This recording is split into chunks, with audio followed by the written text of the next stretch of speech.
Deus tem me incomodado muito a respeito de algo que eu quero compartilhar com você nessa noite. Se eu pudesse dar um título para a mensagem nessa noite, seria Defenda o seu território. Repete comigo, defenda o seu território. A gente vai falar sobre esse assunto e quando a gente fala sobre território, a gente vai estar falando sobre a nossa vida, as áreas da nossa vida.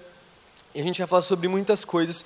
Abre comigo, a gente vai ficar praticamente nesses 3 versículos nessa noite. A gente não vai falar muito mais. Abre comigo em 2 Samuel, capítulo 23, versículo 11 ao 13. Perdão, 11 ao 12, só 2 versículos. 2 Samuel, capítulo 23, versículo 11 ao 12.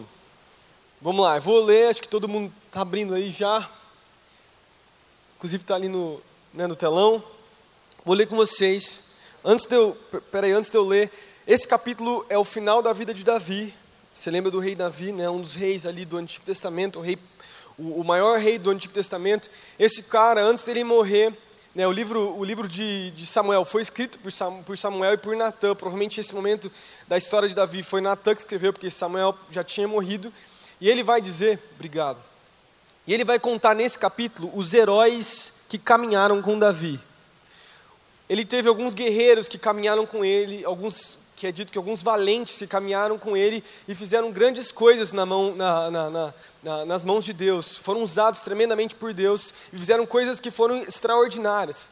O próprio Davi foi um homem extraordinário, né? Desde pequenininho, né? Ele foi lá que ele matou o gigante, né? o Golias, com poucos anos de vida. Ele não tinha nem maturidade ainda, ou não era nem um homem formado, era muito novo. E Deus já usou a sua vida para fazer algo extraordinário. A vida de Davi foi extraordinária, mas não só Davi, outros homens que caminharam com Davi foram extraordinários também.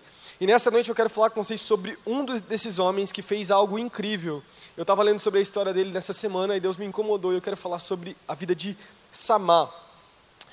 Versículo 11, 2 Samuel capítulo 23, do versículo 11 ao 12, fala assim, né, ele está contando sobre a vida de outros guerreiros, principais guerreiros da vida. O versículo 11 fala: depois dele, Samá, filho de Agé de Arar, os filisteus reuniram-se em Leí, onde havia uma plantação de lentilha. O exército de Israel fugiu dos filisteus, mas Samá tomou posição no meio da plantação e defendeu-a e derrotou os filisteus. E o Senhor concedeu-lhe grande vitória através de suas mãos. Uma história bem simples e bem pequena, somente 2 versículos. Samá, um homem que decidiu ficar aonde Deus tinha chamado ele para ficar, e ele sozinho derrotou todo um exército. A Bíblia não diz quantas pessoas tinham, mas com certeza eram muitas pessoas, era um exército grande, e ele sozinho derrotou o exército dos filisteus. Vamos orar comigo? Feche seus olhos, vamos fazer uma oração. Deus, muito obrigado por essa noite. Muito obrigado pela Tua presença, muito obrigado, Pai, porque o Senhor já falou conosco nessa noite através do louvor. Cada um dos momentos, Pai, que a gente tem tido aqui na Tua presença já tem sido algo incrível. Nós sabemos, Pai, que mesmo agora acabando o ano, nós não queremos nos esquecer da Tua presença, se esquecer de quem Tu és, das Tuas vontades. Vem sobre esse culto hoje aqui, fala com cada adolescente, fala com cada um de nós nessa noite, em nome de Jesus. Amém, isso aí. Vamos lá, a gente falou sobre prova, a gente acabou de falar sobre exames, e eu me lembro muito bem de como eu era na minha adolescência. Eu não sei se você é um cara que estuda muito, ou se você é um cara muito aplicado, mas eu tinha uma certa dificuldade quando se tratava de provas. Eu tinha minha irmã, a Ana, todo mundo conhece, acho que é a Ana Ruth, mas eu e meu irmão André, cadê o André? Mas eu e o André, a gente tinha não dificuldade, mas eu não era um cara tão aplicado para as provas. A minha irmã era aquele tipo de pessoa que quando chegava perto de uma prova, não, ao longo do ano inteiro, a minha irmã, você via ela estudando. Era uma menina muito aplicada, ela voltava da escola, a primeira coisa que ela fazia era pegar o caderno, revisar aquilo que tinha sido ensinado, lia o que a professora tinha dito, fazia as tarefas corretamente, se esforçava, se aplicava, e velho, eu nunca consegui fazer isso. Eu não sei se você é um desses, mas eu tinha muita dificuldade. O que acontecia comigo? Eu deixava muitas, e isso é errado, graças a Deus eu mudei, isso, em nome de Jesus eu mudei. Mas eu acabava deixando as coisas muito em cima da hora. Chegava o momento da prova, eu lembrava que tinha prova no sábado, o que eu ia fazer como bom estudante? Quando que a gente estuda para a prova de sábado? A gente não estuda segunda, a gente não estuda terça, ou quarta ou quinta, a gente estuda na sexta-feira. Por quê? Porque é mais fácil para lembrar para o sábado, não é verdade? Cara, eu era assim, eu não vou falar que eu tinha dificuldade, eu nunca passei apertado com relação até reprovar de ano, mas eu sempre era um cara que estudava muito em cima da hora, fazia as coisas muito em cima da hora, até tinha uma facilidade, quando eu pegava para estudar, eu estudava algum assunto e eu passava. A única matéria que eu tinha muita dificuldade era português, porque português é do Satanás, é muito difícil, redação, português, quem concorda comigo? Amém, aleluia, em nome de Jesus. Português é complicado, velho, é muito difícil, eu tinha uma raiva de português. Mas uma coisa que eu me lembro muito bem na minha adolescência, uma das coisas que, e ainda isso me pega muito, é que eu sempre pensava na média. Eu sempre pensava na nota suficiente para mim passar. Se a nota era 65, eu ia estudar para tirar os 65. Se a nota era 70, eu ia estudar para mim tirar os 70 pontos. Com o trabalho, com as coisas lá, eu fazia as atividades. E eu sempre pensava assim, cara, se eu estiver acima da média, ali na média, ali bem, eu passei. E eu sempre tinha essa mentalidade de média, eu vou ver na média. E eu creio que muitos de nós, eu não estou falando só, isso não se aplica só para você que é adolescente pensando na sua prova, mas para muitas coisas das nossas vidas, muitas vezes a gente pensa, quando a gente pensa em viver e fazer algo, em algum projeto de vida que a gente tem, a gente sempre pensa muito na média. Porque muitas vezes a média é suficiente para nós. Muitas vezes estar na média, ou chegar na média, está suficiente para a gente passar, já é suficiente para mim e para você a gente viver e está tudo certo, e a gente leva no bem bom. Mas sabe, ao longo da minha vida eu fui aprendendo que viver na média, muitas vezes, quer dizer, na verdade, viver na média não significa viver o padrão que Deus, que Jesus tem para mim e para você de vida. O que Deus Ele nos chama para viver um padrão de excelência. Agora casado, com filho, na minha mentalidade, percebendo os planos, os projetos que Deus tem para mim, um pouco mais, talvez, sabedoria que eu fui tendo até com o tempo, entendendo o que eu tenho vivido, eu tenho percebido que viver na média, muitas vezes, é viver de forma medíocre. Porque viver na média é a gente limitar o chamado que Deus tem para mim e para você. E muitas vezes, sem a gente perceber, a gente vive de forma medíocre, a gente vive pensando em passar, a gente vive tentando fazer as coisas no suficiente não para a gente ir lá e arregaçar e mandar bem, talvez com coisas que a gente gosta, talvez no futebol, na matéria de educação física, qualquer coisa do tipo, a gente se esforça um pouco mais.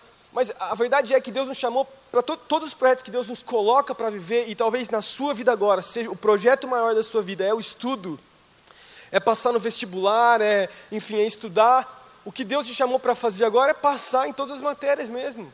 Ou para você seja o seu trabalho.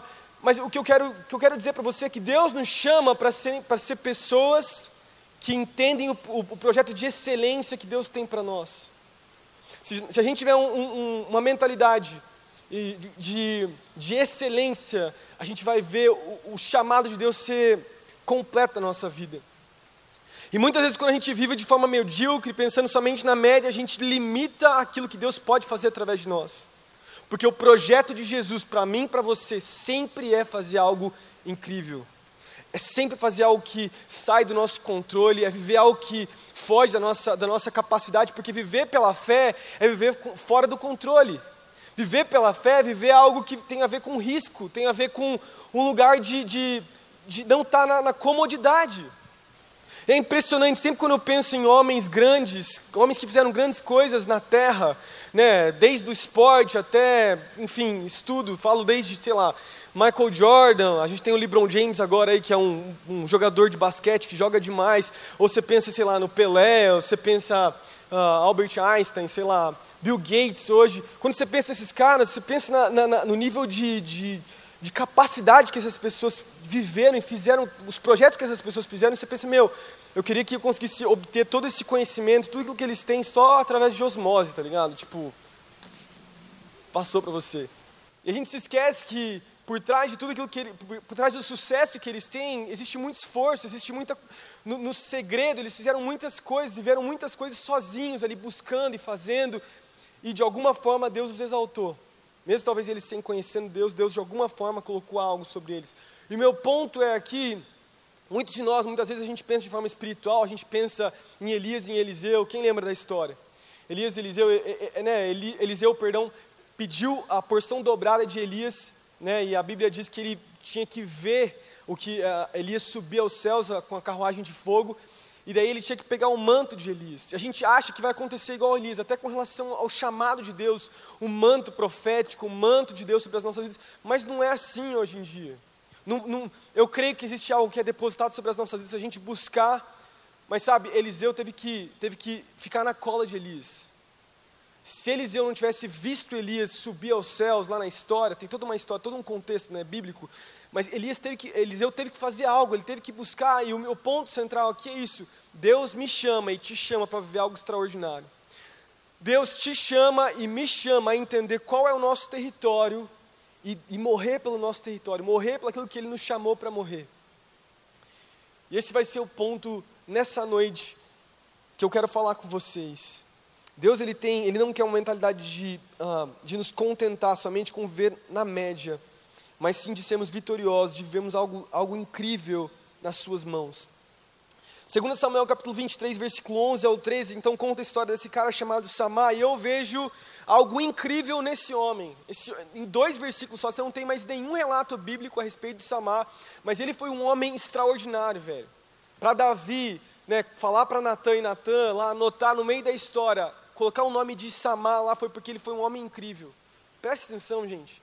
Ele estava com um exército lá dos israelitas, protegendo talvez um território ali de Israel, e de repente chegam os filisteus, como sempre faziam, desde Juízes até nos reis, para roubar talvez ali a própria plantação, destruir a plantação, de alguma forma destruir economicamente Israel. E daí chegam aqueles caras lá, os filisteus, eles eram muito mais fortes que os israelitas. A Bíblia diz que eles eram homens de guerra, que eles eram homens grandes, tinham gigantes, né? Tinha a família de Golias, inclusive, que ainda estava ali no meio dos filisteus. E meu ponto é que esses homens eram homens muito mais fortes mesmo que os israelitas. E os israelitas sabiam disso. E daí quando chega o exército dos filisteus para lutar contra, todo mundo sai correndo. E de repente, não sei porquê, o que deu na cabeça desse cara chamado Samá, ele decidiu: eu não vou sair desse lugar. Deus me colocou aqui e eu vou proteger, nem que seja uma plantação aqui de lentilhas, que é o que é dito na Bíblia. Eu vou ficar aqui. Eu fico imaginando, talvez os filisteus, eles estavam olhando lá, esse cara chamado Samá, ele falou: é só um homem, vamos mandar só uma pessoa, tipo um herói nosso, tipo o que aconteceu lá naquele filme do Troia, ou o que aconteceu com Golias e Davi, vamos mandar um cara para lutar contra ele. Daí mandaram um cara só, e Samá foi lá e matou esse homem. Estou supondo, tá? A Bíblia não diz isso. Daí eles falaram: não, vamos mandar então 10 pessoas. Mandaram 10 caras, ele vai lá e mata os 10. Daí de repente, manda então 100, ele vai e mata os 100. E daí uma coisa meio que de filme de Hollywood acontece, velho. Ele destrói um exército inteiro lutando por um território que Deus tinha dado para ele. E eu acho incrível a mentalidade desse homem. Eu acho incrível, e meu ponto aqui não é nem trazer uma mensagem motivacional para você: você vai vencer, você vai ser uma pessoa incrível, você vai passar no seu vestibular, você vai... Meu ponto não é esse. Meu ponto é que Deus ele tem nos dado um território e um lugar. E nós somos chamados para viver e não para vivemos na média. Porque a média fala de um lugar de comodidade. A média fala de um lugar de comodidade, fala de um lugar de mornidão, onde todo mundo está vivendo a mesma coisa. Mas um lugar de excelência fala sobre viver num lugar onde ninguém está vivendo, um nível que ninguém está chegando. Foi isso que Samá fez. A média naquele momento era sair correndo junto com o exército. A excelência naquele momento era ficar e defender o lugar que Deus tinha dado para ele. Quem está comigo? Vocês estão entendendo o que eu estou falando? E através dessa história eu quero compartilhar com vocês de forma rápida, eu quero tirar 3 pontos importantes que eu vejo na vida tanto dos israelitas que fugiram, quanto na vida de Samá, que eu acho lindo, que eu acho que falou muito comigo de ontem para hoje. Deus foi falando comigo, Deus foi enchendo meu coração, e eu queria falar com vocês. E o primeiro assunto que eu vi nessa história, que chamou muito a minha atenção, é o medo. Medo, repete comigo: medo. Vamos lá. Então a primeira coisa que eu percebo nesse texto fala sobre o medo que os israelitas tiveram dos filisteus e saíram. Como eu falei, os filisteus realmente eram homens de guerra, e era normal ter medo dos filisteus. Não seria algo estranho se Samá tivesse medo, provavelmente ele teve muito medo. Mas a pergunta que Deus fez para mim de forma muito forte é: essa não era uma batalha que em algum momento eles teriam que travar? Você sabe que os israelitas lutaram com os filisteus durante vários momentos da história de Israel. Não foi só a batalha lá que Davi matou Golias. Antes de Davi, na época dos juízes, os israelitas já tinham lutado contra os filisteus. Depois de Davi continuou a batalha contra os filisteus só foram exterminados mais para frente, lá no meio dos, se eu não me engano, com os assírios, se eu não me engano, algo aconteceu. Mas a verdade é que aquele momento, aquele lugar era um lugar de defesa, talvez um lugar onde Israel tinha que se posicionar. E a pergunta que eu faço é, em algum momento eles teriam que lutar. Deus estava chamando Israel para lutar contra os filisteus. Em algum momento os israelitas teriam que lutar pela terra que Deus tinha dado para eles. E é importante falar que o medo, ele é algo que é presente na nossa vida. Não é errado você ter medo de fazer um vestibular, não é errado você ter medo de fazer uma prova, não é errado você ter medo de, sei lá, alguém aqui vai fazer talvez um concurso ou buscar um trabalho. O medo faz parte das nossas vidas, o medo causa em nós uma necessidade de fé e de confiança em Deus, que vai além da nossa limitação. Todas as vezes que nós temos um projeto para viver e nós não precisamos de Deus, nós não temos medo, tem algo errado com a gente. Por isso que eu consigo afirmar para vocês de forma muito confiante que Samar tinha medo no seu coração. Samar estava vivendo um momento de medo na sua vida antes dele lutar, mas ele lutou. Será que fugir com medo é a solução para os problemas? Será que o fato dos israelitas fugirem daquele lugar resolvia o problema de lutar contra os filisteus? Em algum momento os filisteus eles iam avançar mais, eles teriam que enfrentar os filisteus em algum momento. Vocês estão me entendendo? Estão entendendo o que eu estou falando? Quando nós fugimos de medo, e esse é o ponto, quando nós fugimos de medo de alguma luta que a gente precisa lutar, a gente só está adiando alguma área da nossa vida que a gente vai precisar guerrear em algum momento. Quando os israelitas fugiram daquele lugar, porque eles estavam com medo, eles adiaram uma luta que teria que ser travada depois, talvez, de alguns anos ou alguns meses. E é por isso que eu quero fazer uma aplicação para as nossas vidas, porque aquele território que era uma plantação de lentilhas representa uma área na sua vida e na minha vida, que nós precisamos defender e lutar por ela. Eu não sei qual é a área na sua vida que você precisa lutar, eu não sei qual é a área na sua vida que você precisa guerrear e estabelecer o domínio de Deus na sua vida. Eu não sei se é a sexualidade, eu não sei se é o caráter, eu não sei se é sei lá, daí quando eu falo caráter eu falo sobre mentira, eu falo sobre amargura, eu não sei se é a área de, sei lá, ganância na sua vida, eu não sei, de comparação, inveja, eu não sei qual é a área da sua vida que você precisa defender de um ataque do diabo contra você, ou pode ser mesmo o seu futuro, um projeto de vida que você tem, que Deus tem te entregado, que Deus tem falado com você, uma faculdade que você deve fazer, um trabalho que Deus te chamou a viver. Eu não sei qual é a área da sua vida que você precisa defender.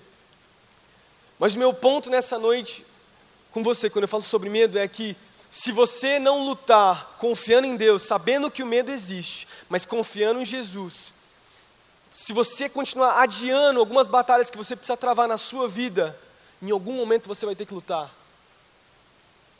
Em algum momento, essa área na sua vida vai ser despertada novamente, você vai ter que de alguma forma guerrear. Tem muitos jovens que acham que a luta contra a pornografia, a luta contra a sexualidade, acham que o simples fato de casar e ter sexo dentro do casamento já vai resolver todos os problemas da sua sexualidade. Isso é uma mentira. Eu não sei as estatísticas, mas eu chutaria que pelo menos 60% dos homens casados, eu faria uma média, tá? Eu acho que é mais que isso. Vivem, mesmo vivendo sexo dentro do casamento, vivem a pornografia, a masturbação, e não só homens, como mulheres, vivem isso mesmo tendo casamento e tendo o prazer do sexo dentro do casamento.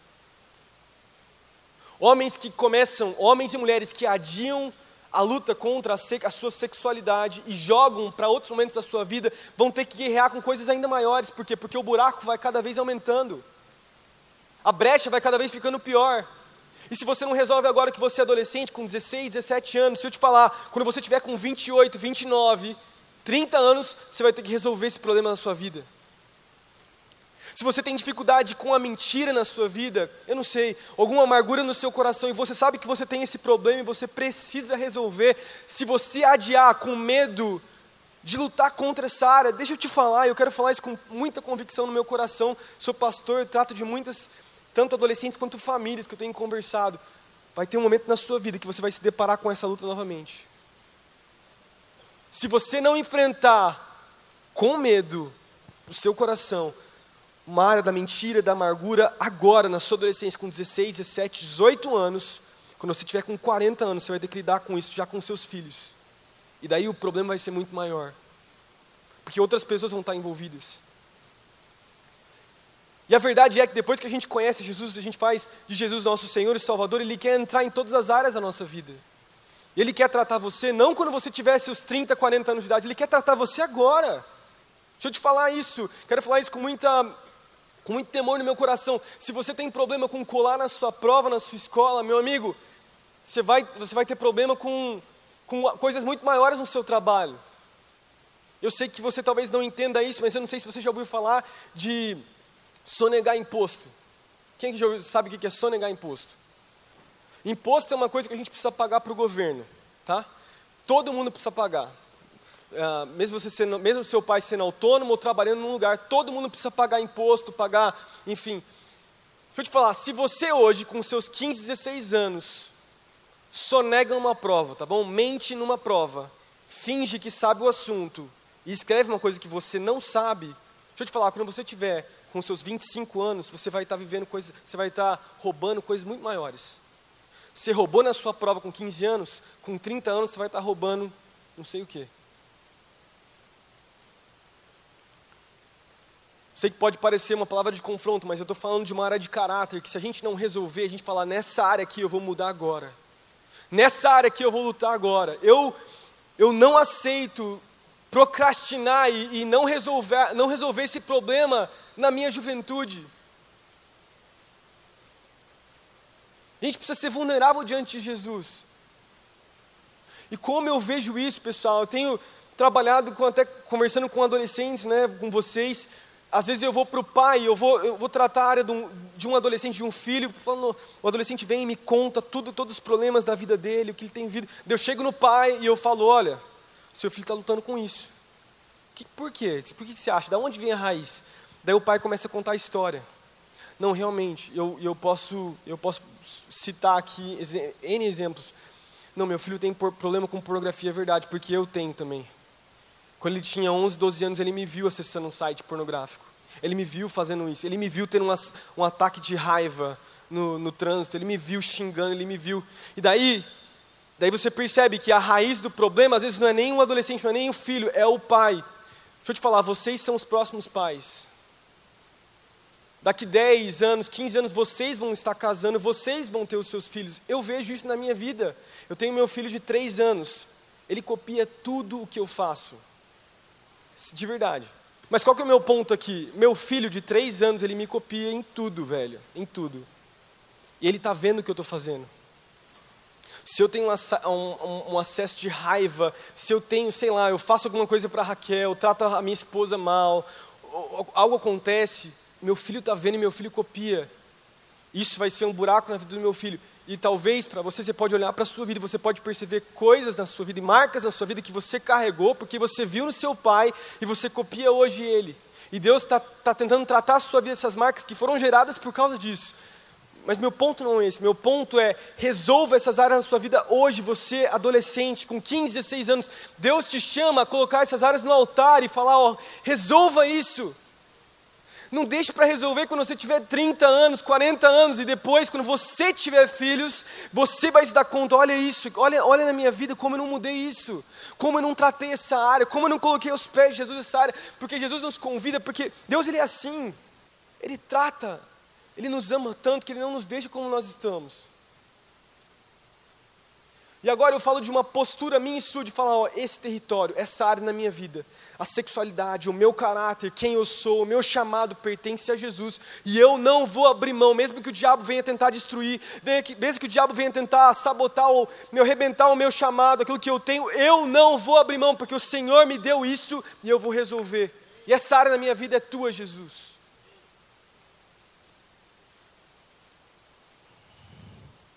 1 João capítulo 4, versículo 18, fala assim, no amor não há medo, ao contrário, o perfeito amor expulsa o medo, porque o medo supõe o castigo. Aquele que tem medo não está aperfeiçoado no amor. Jesus, ele vem sempre com amor. E quando nós entendemos o amor de Jesus, eu não estou falando medo das situações, e a Bíblia não está falando sobre medo das situações. A Bíblia está falando aqui sobre o medo envolvendo o amor de Jesus e o que Ele vai fazer através das nossas vidas.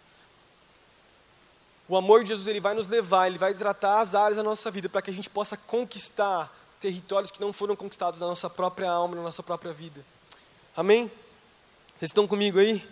A Bíblia diz em Apocalipse capítulo 21, versículo 5, eis que faço nova todas as coisas.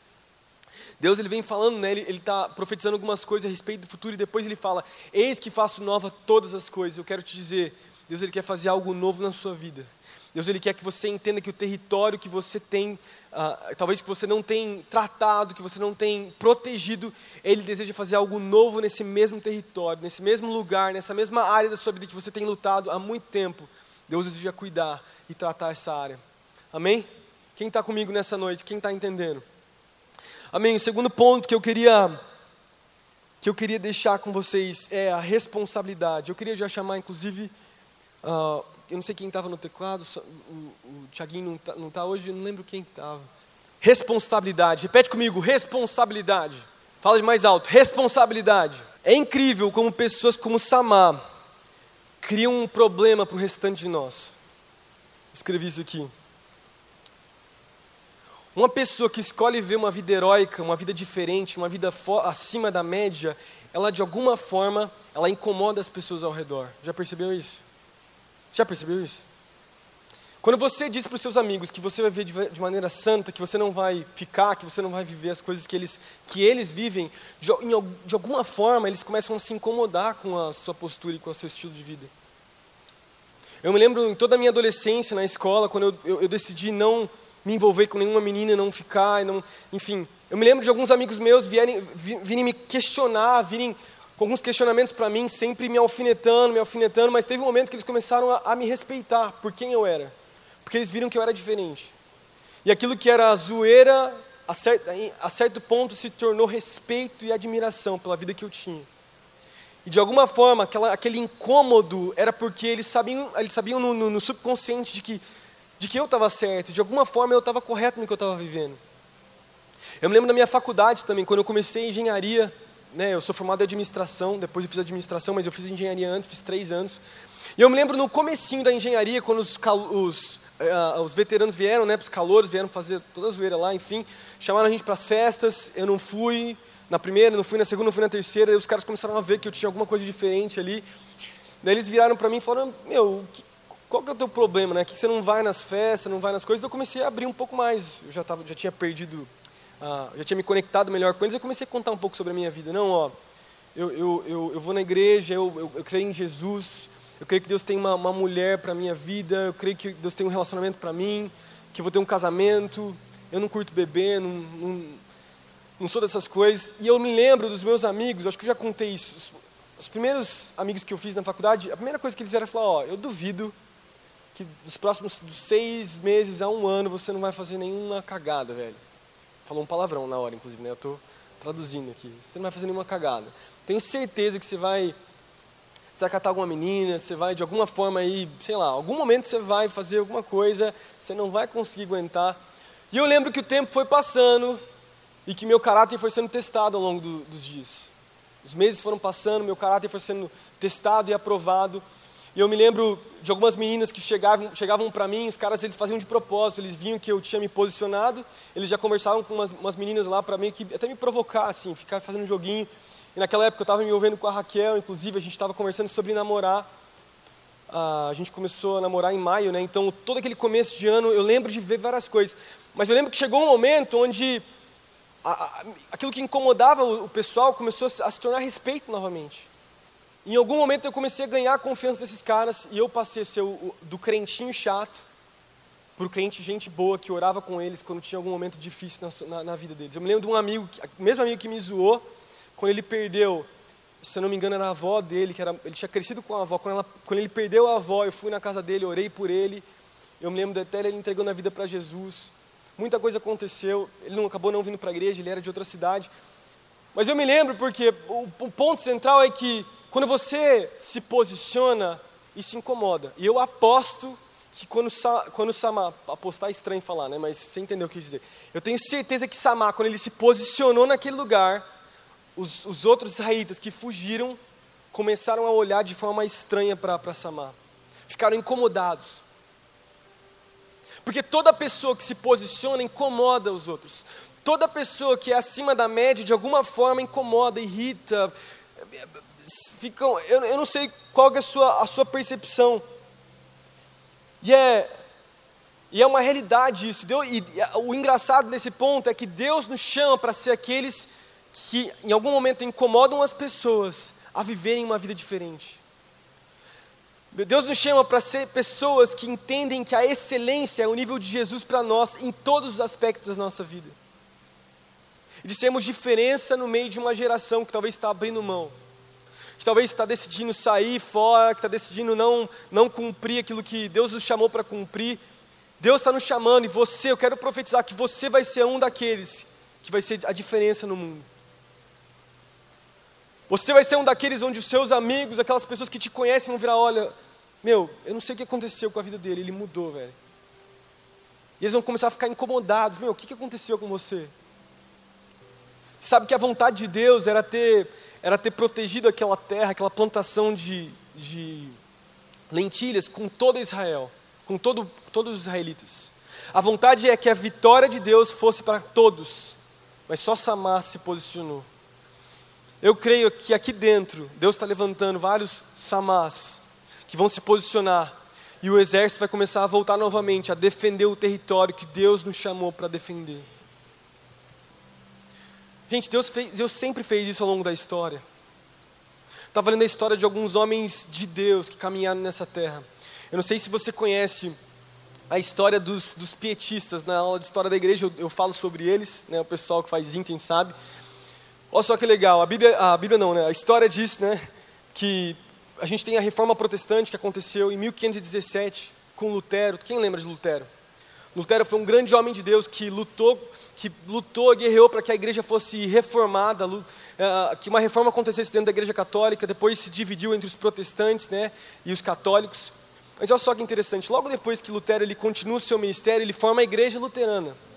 E a igreja luterana era uma igreja muito, apesar de não ter batismo no Espírito Santo, coisa do tipo, era muito avivada. Pra você ter ideia, Lutero escreveu muitos dos hinos que nós temos hoje. Castelo Forte, eu acho que é o mais famoso, ele escreveu. Ele era um homem era um homem cheio do Espírito Santo, eu posso dizer isso com toda certeza. Mas passam-se quase 100 anos e a história vai dizer que os luteranos se tornaram homens frios. Assim como os puritanos também se tornaram. Assim como várias igrejas que tinham tido um encontro com Deus para algo acontecer, né, através do começo do movimento, ao longo do tempo se tornaram frias, engessadas. E a história vai dizer de um novo movimento que surgiu dentro da igreja luterana chamado os pietistas. Tiveram 2 ondas de pietistas, e a segunda onda foi um cara incrível, um cara chamado Nicholas Lundwing, era um alemão. E esse homem era um homem jovem, era muito rico. Ele recebeu uns imigrantes que tinham sido perseguidos pelos católicos do norte ali da Alemanha, e eram os tais dos morávios, os irmãos morávios. Esse cara, um homem muito rico, o que ele faz para receber esse monte de imigrante que não tinha trabalho? Ele tinha uma terra muito grande, uma propriedade muito grande, ele dá abrigo para essas pessoas, ele começa a pastorear essas pessoas. E ele começa a fazer um movimento, e ele entende que a igreja luterana estava muito fria, estava acabando, e ele fala, a gente precisa avivar essa igreja, a gente precisa fazer algo novo dentro da igreja luterana. Daí ele começa várias obras de piedade dentro da igreja luterana. Ele começa então o primeiro orfanato dentro da igreja luterana. O primeiro orfanato que surgiu na história foi por causa dos pietistas e um cara chamado Nicholas Ludwig, foi ele que formou. Ele começa a criar escolas para pobres, pessoas pobres. Olha que legal, ele começa células, ele começa grupos de estudo, discipulado, lá naquela época, 1635, tá? Ele começa células e grupos de estudos através da igreja. Ele falava assim que o pastor não conseguia cuidar direito das ovelhas, era necessário grupos de estudo, e ele começa grupos de estudo dentro das casas. Ele começa uma sala de oração que durou 100 anos dentro da igreja luterana. De 1645 ao ano 1735, uma sala de oração perto de Wittenberg, ali na Alemanha, funciona. 24 horas por dia, uma sala de oração. através desses homens chamados irmãos morávios. Foi um grande homem de Deus que viveu acima da média. Esse homem foi perseguido. Os luteranos, que eram muito tradicionais, tentaram matar esse homem diversas vezes. Ele foi muito perseguido, mas ele foi um homem que se colocou a um padrão acima daquilo que era o normal para as pessoas. Você já ouviu falar de um cara chamado Martin Luther King? Quem já ouviu falar desse cara? Martin Luther King foi um homem de Deus na sua geração. Um homem que nasceu no ano 1929, lá nos Estados Unidos, era um pastor batista. E se eu não me engano, no ano 1949, algo assim, 55, se eu não me engano, uma mulher na sua cidade, uma mulher negra, ela entra no ônibus, ela estava sentada no ônibus, e chega um homem branco e fala assim, ó, sai desse lugar que eu quero ficar, esse lugar é meu. Você é negra, eu sou branco, eu tenho direito sobre esse lugar. E ele manda essa mulher sair, essa mulher não sai. Se eu não me engano, essa mulher era da igreja dele. Ela não sai, por conta disso, essa mulher é presa, por conta do que ela fez. Logo depois disso, Martin Luther King, com outros homens de Deus, começam um protesto contra os ônibus lá, enfim. O primeiro protesto que ele fez. E ele começa uma luta por direitos iguais dos negros nos Estados Unidos, que repercutiu por todas as nações, inclusive até no Brasil a gente teve influência desse homem. E o lema desse homem era não pegar em armas, nunca pegar em armas. Então ele lutou pelos direitos dos votos dos negros, ele lutou pela igualdade nos estabelecimentos, isso é verdade, tinham lugares para brancos, lugares para negros, banheiros para brancos, banheiros para negros, e ele lutou contra isso, e Deus, de alguma forma, foi usando esse homem de Deus dentro da sociedade americana que influenciou a sociedade brasileira, inclusive. E muito do que a gente tem é por causa desse homem de Deus que teve visão de futuro e viveu de forma excelente na sua geração. No ano 1968, esse homem foi assassinado no sul dos Estados Unidos pelos aqueles caras, né, que, enfim, os racistas, tinham vários grupos segregacionistas lá no sul. E ele acabou sendo assassinado, mas o legado que esse homem deixou para a terra continua permanente até hoje. A história que esse homem deixou, e era um homem temente a Deus. Eu não estou falando que ele era um homem perfeito, mas foi um homem que viveu acima da média. E eu não sei você, quando eu olho para esses homens de Deus, eu não estou nem falando sobre a Bíblia, eu estou falando sobre homens da sociedade. Eu começo a olhar o que esses homens fizeram, eu começo a me incomodar dentro de mim. Eu começo a falar, Deus, Ele quer algo mais, Ele quer que eu faça algo, o que eu estou fazendo? O que eu posso fazer? Como eu posso defender o meu território, as áreas da minha vida, que eu posso ir além, que eu posso sair da média? Eu quero repetir o que eu falei no começo dessa mensagem. Sempre que você vive na média, sempre que você vive de forma cômoda, as mesmas coisas todos os dias, de rotineira, né? Você não vive o chamado extraordinário que Deus tem para você. Porque todos nós somos chamados para ser relevantes em diferentes meios, diferentes pessoas. Deus te chamou para fazer coisas incríveis. Quando foi a última vez que você fez algo incrível para Jesus? Quando que foi a última vez que você se tornou um farol no meio dos seus amigos, das pessoas à sua volta, e você falou, eu vou lutar pelo aquilo que Deus me chamou para lutar? Todos nessa história de Samar, eram chamados para serem vitoriosos junto com Samar, eram para lutar junto com ele. Eu quero declarar para você nessa noite, muitas vezes a gente olha para as pessoas à nossa volta, a gente vê grandes coisas, a gente vê vitórias em diferentes áreas, né? Quero te dizer que tem vitórias na sua vida, que Deus te chamou para viver também. É para agora. Não é impossível viver o que talvez um amigo seu está vivendo na escola. Não é impossível viver o que você já viu de alguma pessoa que você conhece. E falar, não, é para mim também. Meu ponto é, eu não acredito que algumas pessoas são predestinadas a viverem grandes coisas em Deus. E outras pessoas são predestinadas a fracassarem e sempre caírem nas mesmas coisas. Essa não é a nossa teologia aqui na Nova Aliança. Nós não cremos nisso. Nós cremos que cada um pode assumir a sua responsabilidade e falar, eu vou mudar a minha vida, e eu vou ser um farol, eu vou ser um homem de Deus que vai se levantar nessa geração para fazer algo incrível. Eu vou resolver as áreas da minha vida que precisam ser resolvidas, eu vou resolver as áreas da minha vida que eu não resolvi ainda, e eu vou ser uma pessoa que conhece o meu território e vou defender aquilo que Deus me chamou para defender. A gente precisa entender isso. Essa é a nossa responsabilidade, assim como Samar entendeu a sua responsabilidade. Deus nos chama para entender a nossa responsabilidade. Quero chamar os músicos para subirem aqui. Já estou finalizando. Quem está comigo nessa noite? Quem está entendendo o que eu estou falando? Meu último ponto. Eu falei sobre o medo, falei sobre a nossa responsabilidade. Quero falar sobre território agora. Tem tudo a ver com o que a gente está falando. Eu fico me perguntando por que Samar defendeu uma plantação de lentilhas. Velho, aparentemente lentilhas não eram nada, tipo... Mas sabe que naquela época comida era muito importante. Comida era algo essencial, as pessoas passavam fome. Então defender uma plantação de lentilha representava uma colheita inteira e uma estação de escassez, né? Se essa plantação fosse totalmente destruída, isso iria significar que muitas pessoas iam passar fome. E Samar entendeu isso, Samar viu o futuro naquele lugar e ele colocou. Agora, uma coisa que eu vejo é que Samar entendeu que aquele território, aquela plantação de lentilhas, era um território valioso. Eu quero te fazer entender nessa noite, para mim finalizar.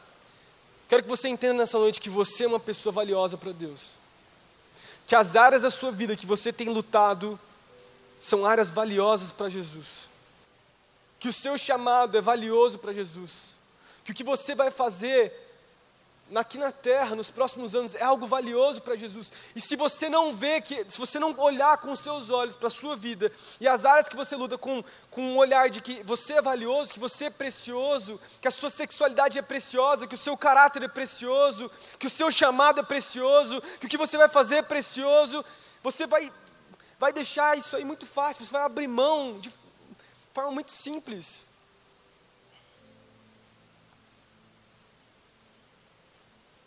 E eu quero te fazer essa pergunta aqui. Seu chamado é precioso para você? Seu caráter é precioso para você? A sua história, as marcas da sua vida são preciosas? Vale a pena morrer pelo seu chamado? Não estou falando nem naturalmente, talvez alguns aqui, mas... Vale a pena morrer pelo seu chamado? Vale a pena morrer pelo seu caráter? Vale a pena morrer pela sua reputação? Vale a pena morrer pela sua reputação na sua escola?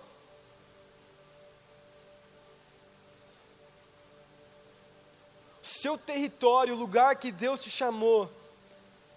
E quando eu falo território, quando eu falo uma plantação de lentilhas, eu estou falando sobre várias coisas. Entenda comigo agora. Eu estou falando do chamado, estou falando sobre caráter, estou falando sobre muitas coisas.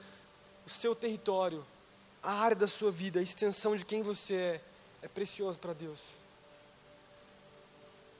É porque Deus, Ele olha de forma, quando Ele olha, Ele dá valor, Ele vê algo muito grande. O problema é que muitas vezes nós não olhamos com uma preciosidade nos nossos olhos para as nossas vidas. Isso limita quem nós somos. A gente vive sempre pensando no passado, a gente vive sempre pensando na derrota, a gente sempre vive pensando que a gente vai fracassar. A gente cai numa área, a gente vive algo errado, que é ruim, e a gente fala, eu não vou conseguir vencer isso. Você se levanta já sabendo que vai cair. Você se posiciona já entendendo que, eu vou morrer. Eu creio de todo o meu coração que Samar, mesmo com medo, mesmo entendendo que ele podia sim morrer, ele estava disposto a morrer para aquele lugar, mas ele sabia que Deus estava com ele. Eu quero te dizer nessa noite, Deus está com você, porque Ele sabe que você é precioso para Ele, o seu chamado é precioso, o seu caráter é precioso, quem você é precioso para Jesus. E se você entende quão precioso você é na mão de Jesus, nas mãos de Jesus, meu amigo, você é imparável. Você é imparável. Quando você se enxerga dessa forma, a sua forma de enxergar o mundo muda. A sua forma de enxergar o mundo vai mudar.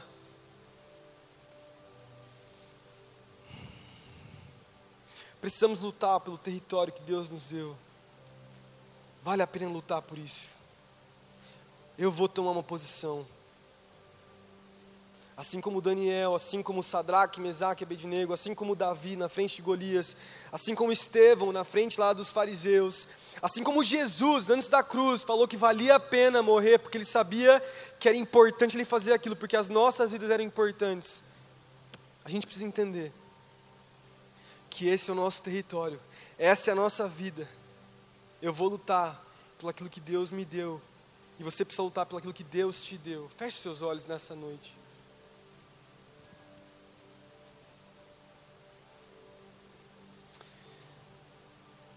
Não sei se você está entendendo o que eu estou querendo dizer nessa noite, que Deus está nos chamando para um nível diferente nele.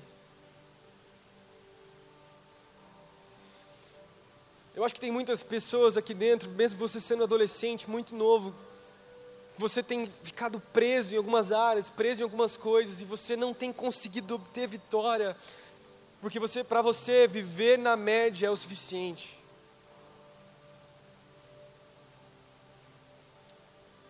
Jesus está nos chamando para um nível mais alto nele. Jesus está nos chamando para serem pessoas de influência, pessoas que entendem o seu chamado, o seu propósito, a sua importância para Jesus. Deus tem algo grande para nós. Mas nós precisamos entender a importância do nosso território, a importância da nossa responsabilidade. Quem é você?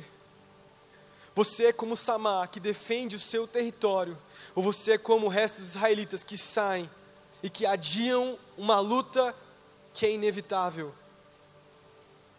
Quem é você?